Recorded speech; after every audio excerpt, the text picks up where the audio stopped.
आज 2077 साल फागुन 7 गते शुक्रबार प्रजातन्त्र दिवस ईस्वी सम्वत 19 फेब्रुअरी सन् 2021। काठमाडौँमा रेडियो एनआरएन 99.1 देशभर विभिन्न एफएम र संसारभर नेपाली रेडियो नेटवर्क मार्फत प्रसारण भइरहेको नेपाली खबरमा मदन खनाल र सपना सिंहको नमस्कार।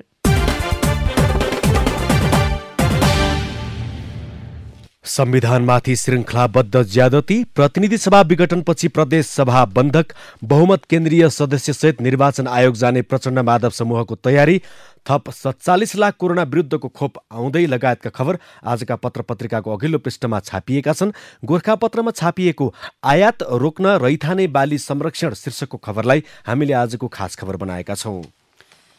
कर्णाली प्रदेशमा आउने बाहिरी खाद्यान्न रोक्न कर्णाली प्रदेश सरकारले रैथाने बाली संरक्षणको योजना अगाडि सारेको छ। बिहिबार सुर्खेतमा आयोजना गरिएको प्रारम्भिक खेती प्रवर्धन तथा रैथाने बाली संरक्षण दिवसमा बोल्दै मुख्यमन्त्री महेन्द्र बहादुर शाहीले बाह्य जिल्लाबाट आयात हुने वस्तु रोक्न रैथाने बालीको संरक्षण गर्ने योजना बनाइएको बताउनु भएको थियो। उहाँले कर्णाली प्रदेश सरकार गठन भएको दोस्रो मन्त्री परिषदको बैठकबाट कर्णाली प्रदेशलाई अर्गानिक प्रदेश बनाउने आधार तयार गर्ने निर्णय भएकाले बाहिरबाट आयात हुने वस्तु रोकेर रैथाने बाली संरक्षणमा लाग्न पनि कृषकलाई सुझाव दिनुभएको छ। उहाँले कृषि कर्मबाट समृद्धि हासिल गर्न सकिने हुँदा रैथाने बालीको संरक्षण र नयाँ बालीको प्रवर्धन गर्न आवश्यक रहेको औल्याउनुभयो। कर्णाली प्रदेशलाई समृद्धिको बाटोमा जोड्ने प्रमुख कारण भनेको कृषि नै भएकाले त्यसका लागि किसानलाई आवश्यक पर्ने सिप, प्रविधि, अन्य ज्ञान प्रदेश सरकारले दिन तयार रहेको पनि मुख्यमन्त्री शाहीले बताउनु भएको छ। मुख्यमन्त्री शाहीले कर्णालीका किसानलाई आय आर्जनमा जोड्न सहुलियतमा कर्जा कार्यक्रम सञ्चालन गरिएको पनि जानकारी दिनुभएको छ। उहाँले विगतमा दिइएको अनुदान दुरूपयोग भएको जनगुनासो आएपछि यसपटक अनुदानको सट्टा बैंक र सहकारीबाट सहुलियत ऋण दिने व्यवस्था सरकारले गरेको जानकारी दिनुभएको छ। प्रदेशमा प्राङ्गारिक खेती प्रवर्धन तथा रैथाने बाली संरक्षण दिवस कार्यक्रममा कर्णालीका विभिन्न जिल्लामा उत्पादन भएका वस्तुहरूको स्टल समेत राखिएको थियो।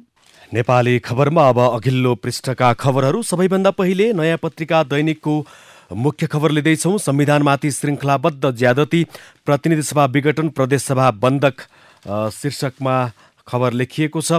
देशमा संविधान छ कि छैन भन्ने प्रश्न उठेको छ, किनकि एकातिर प्रधानमन्त्री केपी ओलीले आफू विरुद्ध अविश्वास प्रस्ताव आउन लागेको भन्दै संघीय संसदको प्रतिनिधि सभा भङ्ग गरिदिएका छन्। उता प्रदेश 1 र बागमतीमा मुख्यमन्त्री विरुद्ध दर्ता भएको अविश्वास प्रस्ताव 2 महिनादेखि अलपत्र छ। नेपालको संविधानको धारा 188(2) मा मुख्यमन्त्रीले प्रतिनिधित्व गर्ने दल विभाजित भएमा वा प्रदेश सरकारमा सहभागी दलले आफ्नो समर्थन फिर्ता लिएमा 30 दिनभित्र मुख्यमन्त्रीले विश्वासको मतका लागि प्रदेश सभा समक्ष प्रस्ताव राख्नुपर्ने व्यवस्था गरेको छ। तर संविधानको यो धारा मिचेर प्रदेश 1 र बागमती प्रदेशका सभामुखले मुख्यमन्त्री विरुद्ध दर्ता भएको अविश्वासको प्रस्ताव होल्ड गरेर राखेका छन्।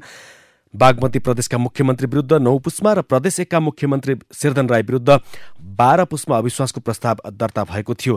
प्रदेश 1 का मुख्यमन्त्री शेरधन राईले आफू विरुद्धको अविश्वासको प्रस्ताव पारित हुने अवस्था आए प्रदेश सभा विघटन हुन सक्ने संकेत समेत गरेका छन्। जबरजस्ती कब्जा गर्ने, भत्काउने वा भाँडभैलो गर्ने काम भए प्रदेश सभाको औचित्य समाप्त भएर भङ्ग हुन सक्ने उनको चेतावनी छ। भङ्गको अवस्थामा पुग्यो भने सबै प्रदेश सभा भङ्ग हुन सक्ने उनको संकेत छ। मुख्यमन्त्री राईले प्रधानमन्त्री आफैले प्रदेश सभा विघटनको कदम चाल्न सक्ने संकेत 8 पुसमै दिएका थिए। 3 दिन अघि मात्रै 94 वर्षीय वरिष्ठ अधिवक्ता भण्डारीले इजलासमा भनेका थिए प्रतिनिधि सभा विघटन सदर भए प्रदेश सभा पनि जान सक्छन्। प्रधानमन्त्री केपी ओलीले गरेको प्रतिनिधि सभा विघटनको सिफारिसलाई सदर गरे केही दिनभित्रै प्रदेश सभा विघटनको पनि सुरुवात हुने भन्दै 94 वर्षीय वरिष्ठ अधिवक्ता कृष्णप्रसाद भण्डारीले 3 दिन अघि नै संवैधानिक इजलासको ध्यानाकर्षण गराएका थिए। त्यसक्रममा उनले प्रधानमन्त्री ओलीलाई तानाशाहको संज्ञा दिँदै साथै प्रदेशमा तानाशाह जन्मिने जिकिर समेत गरेका थिए। संविधानमाथि श्रृङ्खलाबद्ध ज्यादती, नयाँ पत्रिका दैनिकको मुख्य खबर। यता आजको नागरिक दैनिकले पार्टीभित्रको विवादले अन्य दललाई दण्ड किन शीर्षकमा खबर छापेको छ। प्रतिनिधि सभा विघटन विरुद्धको मुद्दामा सर्वोच्च अदालतमा जारी सुनवाईमा सहभागी एमिकस क्युरी अदालतका सहयोगीका सदस्यले पार्टीभित्रको विवाद देखाएर अन्य दल समेत दण्डित हुने गरी संसद विघटन गर्न नहुने तर्क गरेका छन्। संविधानविद पूर्णमान साक्यले बिहिबार बहसमा भाग लिँदै पार्टीभित्रको झगडाले अन्य दल समेत दण्डित हुने गरी प्रतिनिधि सभा विघटन गर्न नपाइने तर्क गरेका हुन्। विघटनको अन्तर्निहित अधिकार प्रधानमन्त्रीलाई नभएकाले अदालतले संविधान अनुसार संसद पुनर्स्थापना गर्नुपर्ने सुझाव समेत उनले दिएका छन्। प्रधान न्यायाधीश सोलेन्द्र शमशेर जबरा, न्यायाधीशहरू विश्वम्भर प्रसाद श्रेष्ठ, अनिल कुमार सिन्हा, सपना प्रधान मल्ल र तेज बहादुर केसीको संवैधानिक इजलासमा वरिष्ठ अधिवक्ता साक्यले संविधानमा प्रधानमन्त्रीले अन्तर्निहित अधिकार प्रयोग गर्ने कुनै व्यवस्था नभएको दाबी पनि गरेका थिए। आधिकारिकता विवादलाई थाती राखेकोमा असन्तुष्ट नेकपाको प्रचण्ड नेपाल समूह बहुमत केन्द्रीय सदस्य लिएर निर्वाचन आयोग जाने भएको छ। आयोगले समय दिए प्रचण्ड नेपाल समूह बहुमत केन्द्रीय सदस्य लिएर शुक्रबार निर्वाचन आयोग जाने तयारीमा छ। प्रधानमन्त्री केपी ओलीले 5 पुसमा संसद विघटन गरेपछि नेकपा राजनीतिक रूपमा विभाजन भएको थियो, तर 2 महिना बित्दा पनि कानुनी लडाईँ निर्वाचन आयोगले टुङ्गाएको छैन। त्यसका लागि पार्टीका सबै केन्द्रीय सदस्यलाई नागरिकतासहित आज दिउँसो 12 बजे पार्टी कार्यालय पेरिस डाँडा बोलाइएको छ। बहुमत केन्द्रीय सदस्यसहित निर्वाचन आयोग जाने प्रचण्ड माधव समूहको तयारी नयाँ पत्रिका दैनिकको खबर छ। आजको हिमालय टाइम्सले अवहेलना सम्बन्धी मुद्दामा प्रधानमन्त्री ओलीद्वारा 11 बुँदे लिखित जवाब, न्यायपालिकाको अवहेलना भयो भन्नु अनुचित र दुराग्रहणपूर्ण शीर्षकमा खबर छापेको छ। प्रधानमन्त्री केपी शर्मा ओलीले आफू स्वतन्त्र न्यायपालिकाको पक्षमा निरन्तर उभिँदै 14 वर्ष जेल बसेको व्यक्ति भएकाले अदालतको अवहेलना कहिल्यै नगरेको बताउनु भएको छ। बिहीबार सर्वोच्च अदालतमा आफै उपस्थित भएर बुझाएको लिखित जवाफमा ओलीले सत्यसँग नलड्ने र शक्तिसँग नझुक्ने सिद्धान्तमा आफू अडिग रहेको समेत बताउनु भएको हो। आफू प्रतिनिधि सभा विघटन विरुद्धको मुद्दाको एउटा पक्ष भएकाले त्यसका विषयमा बोल्नु स्वाभाविक हुने जिकिर गर्दै अवहेलनाको निवेदन खारेज योग्य रहेको प्रधानमन्त्रीको धारणा छ। प्रधानमन्त्री ओलीले गत माघ 9 गते बृहत कार्यकर्ता भेलामा दिएको अभिव्यक्तिको पुरै भाषण नसुनेको तथा अभिव्यक्तिको मनाशय नबुझी अदालतमा अवहेलना मुद्दा हालिएको जिकिर समेत गर्नु भएको छ। 7 फागुन 2007 मा टुडीखेलको खरिबोटबाट राजा त्रिभुवनले भनेका थिए, यो वर्तमान समयमा श्री 3 महाराज मोहन शमशेर जङ्गबहादुर राणाले हाम्रो तर्फबाट हाम्रो नाममा यो राज्यको शासन चलाइआइएको हो।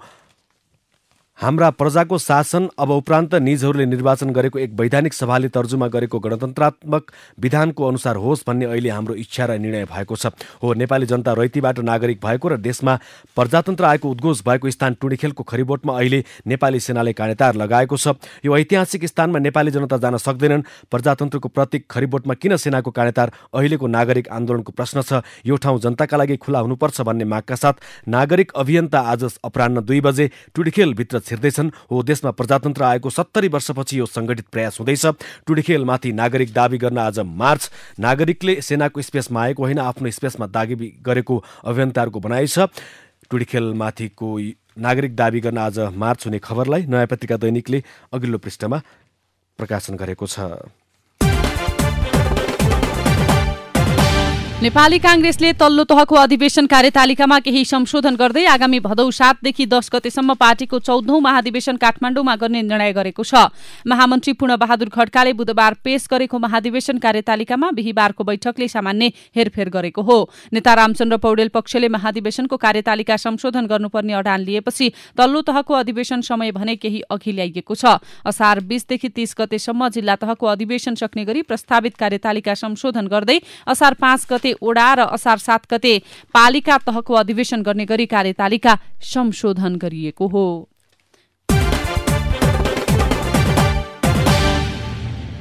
यता आजको कान्तिपुर दैनिकले जुलुसमा जाने मान्छेहरू शीर्षक दिएर विशेष रिपोर्ट मुख्य खबरको रूपमा प्रकाशन गरेको छ। त्यसैगरी 28औं वर्ष प्रवेशको अवसरमा कान्तिपुरले संकटका सहारा शीर्षकमा विशेष अङ्क पनि आज प्रकाशन गरेको छ।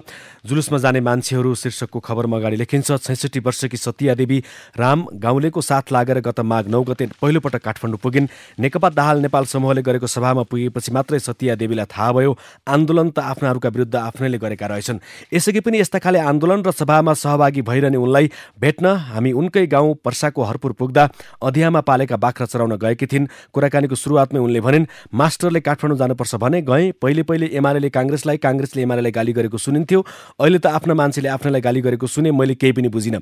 नेताहरूको मञ्चबाट निकै पर बसेकी उनले भाषणमा बोलेका कुरा पनि ठम्ब्याउन सकेनन्। तर जुलुसमा अनुहार देखाए आफ्ना छोराछोरीले जागिर र नातिनातिनाले सित्तैमा शिक्षा पाउँछन् कि भन्ने आश बोकेर काठमाडौँ पुगेको उनले बताइन्। गत पुस 5 मा प्रधानमन्त्री केपी शर्मा ओलीले प्रतिनिधि सभा विघटनको निर्णय गरेपछि अब 5 वर्ष फर्किन्नन् होला भनेका नेताहरू 3 वर्षमै गाउँमा कल्याङकुलुङ गर्न थाले। सडकमा मान्छे उतार्ने नेताको होडबाजीमा सहभागी हुन गाउँलेहरू कच्ची घरमा ताला नारा लगाएर गाडी चढे। नेकपाका दुवै पक्षले गत पुस 14, माघ 9, माघ 23 र माघ 28 गते आफ्नो शक्ति देखाउन काठमाडौँमा सडकैभरि मान्छे उतार्दा नेताहरूको शक्ति बनेर उभिनेमा सबैभन्दा धेरै प्रदेश 2 का छन्। काठमाडौँ र वरिपरिका मान्छेले जुलुससित कुनै सम्बन्ध राख्न नखोजेकै कारण हो सायद अरू बेला हमेसी नजर नपर्ने मधेसका नागरिकलाई भेला पार्न केन्द्रका नेताहरू हौसिए जुलुसमा जाने मान्छेहरू। सरकारले निकट भविष्यमै कोरोना भाइरस विरुद्धको 47,56,000 डोज खोप ल्याउने गृह कार्य अघि बढाएको छ। स्वास्थ्य तथा जनसङ्ख्या मन्त्रालयले भारत र चीनबाट खोप ल्याउने गृह कार्य अघि बढाएको हो, जस अन्तर्गत भारतको सेरम इन्स्टिच्युटले उत्पादन गरेको कोभिसिल्ड खोप 20 लाख मात्रा अबको 2 साताभित्र आउँदैछ। स्वास्थ्य मन्त्री हृदेश त्रिपाठीले खोप खरिदका लागि अग्रिम रकम भुक्तानी गरिसकेको बताउनु भएको छ। उहाँले भन्नुभयो, कोभिसिल्ड खोप नेपाल आएपछि 23 फागुनदेखि दोस्रो चरणमा 60 वर्ष माथिका ज्येष्ठ नागरिकलाई लगाइनेछ। कोरोना विरुद्धको खोप अभियानलाई जनस्तरमै लैजान्छौं। पहिलो चरणमा 10 लाख डोज र दोस्रोमा थप 10 लाख डोज दिने गृह कार्य अघि बढाइएको सेरम इन्स्टिच्युट अफ इन्डियाले जनाएको छ। यसैगरी आजको राजधानी दैनिकमै चिकित्सक शुल्क सम्बन्धमा सरकारले भन्यो, बढाइएको शुल्क कार्यान्वयन नगर्नु शीर्षकमा खबर छापिएको छ। नेपाल चिकित्सक संघ र association of private health institute अफिनले बुधबार वृद्धि गरेको चिकित्सकको परामर्श शुल्क वृद्धि कार्यान्वयन नगर्न सरकारले आग्रह गरेको छ। स्वास्थ्य तथा जनसङ्ख्या मन्त्रालयले शुल्क वृद्धिको निर्णयप्रति गम्भीर ध्यानाकर्षण भएको जनाएको छ। स्वास्थ्य मन्त्री हृदेश त्रिपाठीले चिकित्सकको परामर्श शुल्क वृद्धिप्रति सरकारको असहमति रहेको बताउनु भएको हो। त्रिपाठीले मन्त्रालयका प्रमुख विशेषज्ञको संयोजकत्वमा रहेको समितिसँग गरिएको सम्झौता कार्यान्वयन गर्न मन्त्रालयले थप निर्णय गर्नुपर्ने भन्दै एकलौटी रूपमा परामर्श शुल्क वृद्धि गर्ने कार्य मन्त्रालयलाई मान्य नभएको बताउनु भएको छ।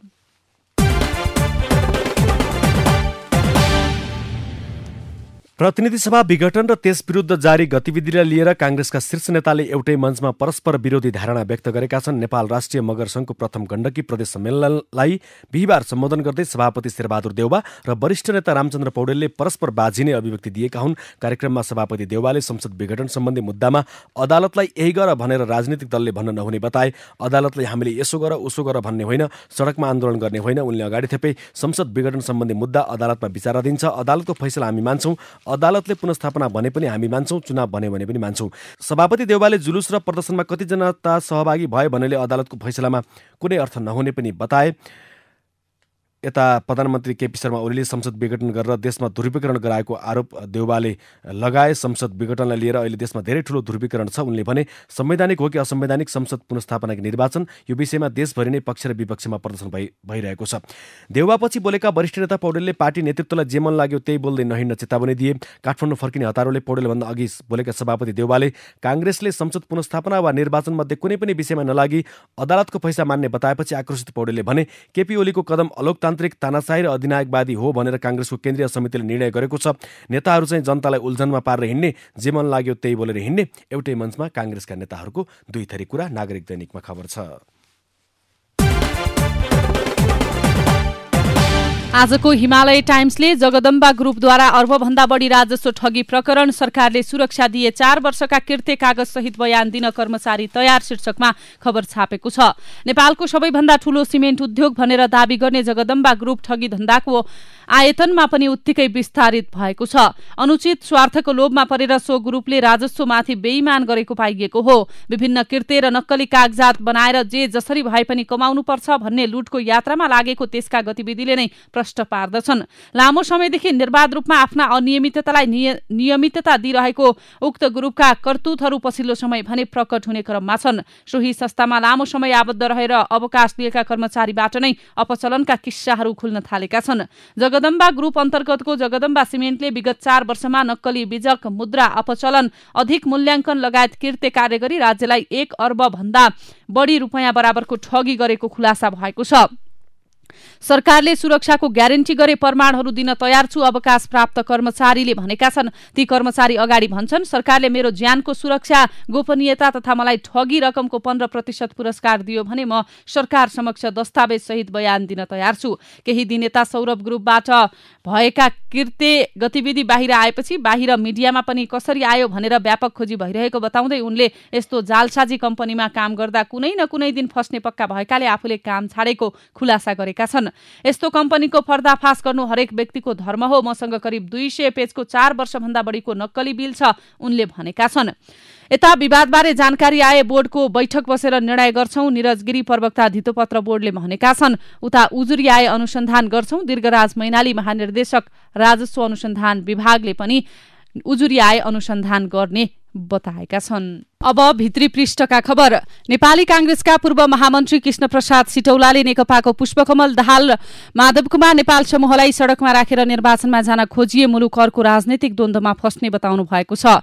कांग्रेस केन्द्रीय कार्यसमितिको बिहीबारको बैठकमा बोल्दै उहाँले नेकपा र नेकपाको चुनाव चिन्ह सूर्यलाई फ्रिज गराएर प्रधानमन्त्री केपी शर्मा ओलीले पहिल्यै निर्वाचन आयोगमा दर्ता भएको एमाले चुनावमा जान खोजेको पनि बताउनु भएको छ। प्रतिनिधि सभा विघटनपछि काम चलाउ हैसियतमा रहेको सरकारले प्रमुख जिल्ला अधिकारी जिल्ला प्रहरी प्रमुख सहित ठूलो संख्यामा सहसचिव सरुवाको तयारी गरेको छ। निर्वाचन भए आफू अनुकूलका कर्मचारी परिचालन गर्ने मनसायले सरकार कर्मचारी सरुवामा केन्द्रित भएको हो। सरकारले अघिल्लो साता मात्रै 16 जना सचिवको सरुवा गरेको थियो। 4.5 वर्ष कार्यकालका सचिवलाई 8 पटकसम्म सरुवा गरिएपछि सरकारी निर्णयको आलोचना भएको थियो। निर्वाचन आयोगले आचार संहिता जारी गरेपछि अप्ठ्यारो पर्ने भएकाले त्यस अगावै सरुवाको तयारी गरेको स्रोतको दाबी छ। भिजिट भिसाबाट रोजगारीका लागि खाडी देश जान लागेका 26 नेपाली महिला 10 महिनादेखि श्रीलङ्काको जेलमा थुनिएका छन्। 36 जना श्रीलङ्कामा पक्राउ परेकोमा 10 जनाको भने उद्धार भएको छ। दलालको पछि लागेर उनीहरू भारत हुँदै श्रीलङ्काबाट कुवेत, संयुक्त अरब इमिरेट्स, ओमान जान खोजेका थिए। कोरोना महामारीका कारण कुवेतमा अन्तर्राष्ट्रिय उडान बन्द भएपछि उनीहरू श्रीलङ्कामै अलपत्र परेका थिए। भिजिट भिसामा मानव तस्करी 26 नेपाली महिला 10 महिनादेखि श्रीलङ्काको जेलमा। नेपाल घुम्न आउने पर्यटकका लागि 24 घण्टा पर्यटकीय बजार खोल्नुपर्ने नेपाल पर्यटन बोर्डले प्रस्ताव अघि सारेको छ। सीमित अवधिका लागि मात्र बजार खुल्ला गर्दा त्यसले पर्यटकीय गतिविधि खुम्च्याउने भएकाले 24 घण्टा खुल्ला हुनुपर्ने बोर्डका कार्यकारी अधिकृत डाक्टर धनञ्जय रेग्मीले बताउनुभयो। सुदूरपश्चिम प्रदेशका आन्तरिक मामिला तथा कानून मन्त्री प्रकाश बहादुर शाहले संविधानमा व्यवस्था भए बमोजिम प्रदेशलाई संघले अधिकार नदिएको बताउनु भएको छ। सुदूरपश्चिम प्रदेश सभाको बैठकमा बिहीबार विशेष समय लिएर बोल्नुहुँदै उहाँले प्रदेशलाई अधिकार प्रत्यायोजन नगर्दा शान्ति सुरक्षा कायम गर्न चुनौती थपिएको उल्लेख गर्नुभयो। नेपाल सरकारले बंगलादेशबाट G2G सरकार मार्फत सरकार सम्झौताबाट खरिद गरेको 50,000 मेट्रिक टन युरिया मल नेपाल ल्याउने काम सुरु गरेको छ। त्यहाँको कारखानाबाट मल बुझेर पानी जहाजमा लोड गरिएको छ। कृषि मन्त्रालय अन्तर्गतको कृषि सामग्री कम्पनी लिमिटेडले ठेक्का लगाएको ढुवानीकर्ता संयुक्त अरब इमिरेट्स UAE को कम्पनी जेनट्रेड FZF ले बंगलादेशबाट पहिलो लटमा 20,000 मेट्रिक टन मल बुझेर पानी जहाजमा लोड गरिसकेको कृषि सामग्री कम्पनी लिमिटेडका प्रमुख नेत्र भण्डारीले जानकारी दिनुभयो। बैंकलाई शेयर कारोबारको ब्रोकर लाइसेन्स नदिने तर धितोपत्र ब्रोकर कम्पनीलाई एजेन्ट समेत राख्न दिने अनौठो नीतिलाई धितोपत्र बोर्डले अघि बढाएको छ। लगानीकर्ताको कारोबार खातामा पहुँच नदिने गरी धितोपत्र बोर्डले शेयर ब्रोकरलाई एजेन्ट राख्न दिने भएको हो। आगामी आर्थिक वर्षबाट यसको अभ्यास सुरु गर्न सकिने धितोपत्र बोर्डले जनाएको छ। नेपाली शेयर बजारको आकार अर्थतन्त्रको बराबरी अवस्थामा पुगेको छ। बिहीबार नेप्सेको बजार पुँजीकरण गत आर्थिक वर्षको कुल ग्राहस्थ उत्पादन GDP को 96.45% पुगेको हो। परिसूचकले 2603 अङ्कको नयाँ कीर्तिमान स्तर बनाएको छ। चालु आर्थिक वर्षको 6 महिनामा बैंक तथा वित्तीय संस्थाले 75 अर्ब 70 करोड रुपैयाँ शेयर धितोमा कर्जा प्रवाह गरेका छन्। गत आर्थिक वर्षको सोही अवधिको तुलनामा चालु आर्थिक वर्षको 6 महिनामा यस्तो कर्जा 65.8% ले बढेको हो। 2076 पुसमा बैंक तथा वित्तीय संस्थामा शेयर धितोमा 45 अर्ब 66 करोड रुपैयाँ प्रवाह गरेका थिए। गत असारको तुलनामा पुससम्म बैंक तथा वित्तीय संस्थाको यस्तो कर्जा 50.2% बढेको छ। गत असारमा यस्तो कर्जा 50 अर्ब 40 करोड रुपैयाँ थियो। अब एउटा विदेशको खबर। युरोपेली मुलुक र संयुक्त राज्य अमेरिकाका वरिष्ठ कूटनीतिज्ञ इरान मामिलाका विषयमा बिहीबार छलफल गर्न सहमत भएका छन्। यो छलफल खास गरी इरानसँग भएको सन् 2015 को आणविक सम्झौताका विषयमा केन्द्रित हुनेछ। फ्रान्सेली विदेश मन्त्री जा-एभ्स ली ड्रायनले जर्मन र बेलायती समकक्षीसँग पेरिसमा भेट्दैछन्। अमेरिकी विदेश मन्त्री एन्टोनी ब्लिङ्कनले भिडियो कन्फरेन्सबाट सहभागिता जनाउने बताइएको छ। अब एउटा खेल खबर। Nepali leg spinner Sandeep Lamichhane Indian premier league IPL को सन् 2021 को सिजनका लागि भएको अक्सनमा अनसोल्ड भएका छन्। बिहीबार भएको अक्सनमा उनलाई कुनै पनि टोलीले भित्र्याउने इच्छा देखाएनन्। उनी पछिल्लो 3 सिजन दिल्ली क्यापिटलसँग आबद्ध थिए। उनलाई दिल्लीले सन् 2018 को सिजनमा 20 लाख भारतीय रुपैयाँमा अनुबन्ध गरेको थियो। त्यससँगै उनी IPL खेल्ने पहिलो नेपाली क्रिकेटर बनेका थिए। उनी त्यस यताको 3 सिजन लगातार दिल्लीसँगै अनुबन्धित थिए। अब विचार विश्लेषण। सबैभन्दा पहिले गोरखापत्र दैनिकको सम्पादकीय प्रेरणादायी दिन शीर्षकमा फागुन 7 पात्रोको फगत कुनै एक दिन मात्र होइन, यो फागुन 6 र 8 गतेको योजक मात्र पनि होइन। फागुन 7 लाई दिवसका रूपमा मनाइरहँदा प्रजातान्त्रिक आन्दोलनको लामो श्रृङ्खलामा शहादत प्राप्त सपूतहरूलाई संस्मरण गर्ने दिन पनि हो भन्ने भुल्नु हुँदैन। उहाँहरूले ज्यानको बाजी लगाएर देखाउनु भएको आदर्शको बाटो हिँड्न प्रेरित हुने दिन पनि हो आज। प्रजातन्त्र शासन व्यवस्था मात्र नभएर हरेक व्यक्तिले आफ्ना आचरणलाई प्रजातान्त्रिकरण गर्न प्रतिबद्धता व्यक्त गर्ने र तदअनुकूलका व्यवहार थाल्ने दिन पनि हो। यो दिनलाई राष्ट्रिय बिदा दिएर वा बाजागाजाका साथ मनाउनु भन्दा पनि हरेक व्यक्तिले आफूलाई प्रजातान्त्रिकरण गर्ने र अनुष्ठानका रूपमा बुझ्न सक्दा नै यसको गरिमा अझ व्यापक र गहिरो हुनेछ। प्रतिनिधि सभा विघटनपछि नेपाली राजनीतिमा अस्थिरताले फेरि स्थान पाउने हो कि भन्ने आशंका उत्पन्न भएका छन्। यस सम्बन्धी मुद्दा सर्वोच्च अदालतमा विचाराधीन रहेकाले निर्वाचन वा प्रतिनिधि सभाको पुनर्स्थापना जे भए पनि मुलुकलाई प्रजातान्त्रिक बाटोमा हिँडाउने जिम्मा वर्तमान नेतृत्व पुस्तामा आएको छ। राजनीतिक स्थिरताको राष्ट्रिय आकांक्षामा कसैले पनि आफूलाई पक्ष या विपक्षमा उभ्याइरहनु पर्ने छैन। यता आजको नयाँ पत्रिका दैनिकमा देशले अवसर गुमाएका 3 वर्ष शीर्षकमा डाक्टर भीम रावलको विचार छापिएको छ। प्रतिनिधि सभाको सदस्य नरहेमा प्रधानमन्त्री हुन नसक्ने संविधानको प्रावधान मिच्दै पदबाट राजीनामा नदिएर न्यूनतम राजनीतिक नैतिकता पनि राख्नु भएन।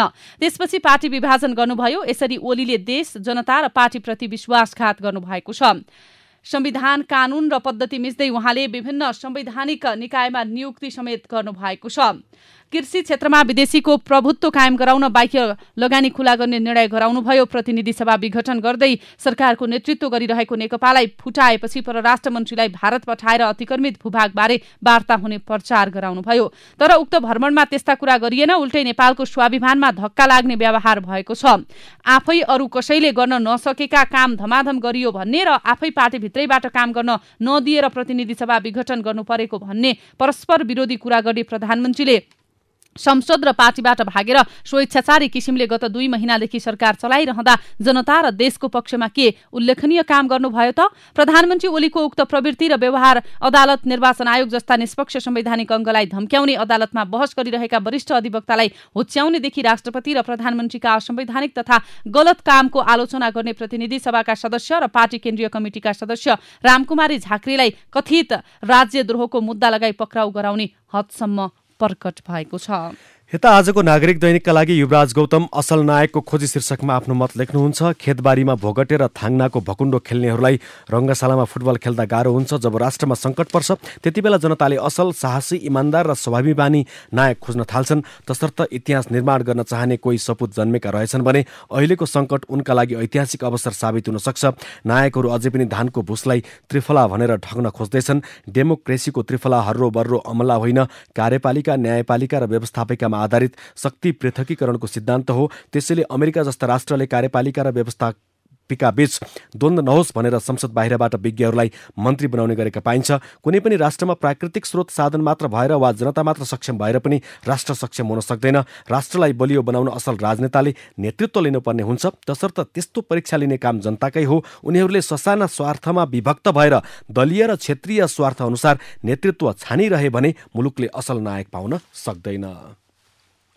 हवस् त अहिलेको नेपाली खबर यति नै। नेपाली रेडियो नेटवर्कमा यसपछि पत्रकार ऋषि धमलाको साथमा नेपाली बहस सुन्न सक्नुहुनेछ।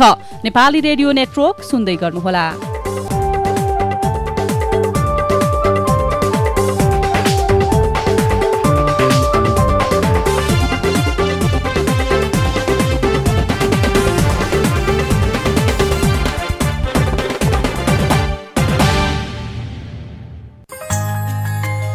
भान्साघर चामल, सुस्वास्थ्य, स्वाद र सन्तुष्टिको लागि जयश्री फुड्सको उत्कृष्ट उत्पादन भान्साघर चामल सधैँ प्रयोग गर्नुहोस्। स्वाद मात्र होइन, प्रेम पस्कने।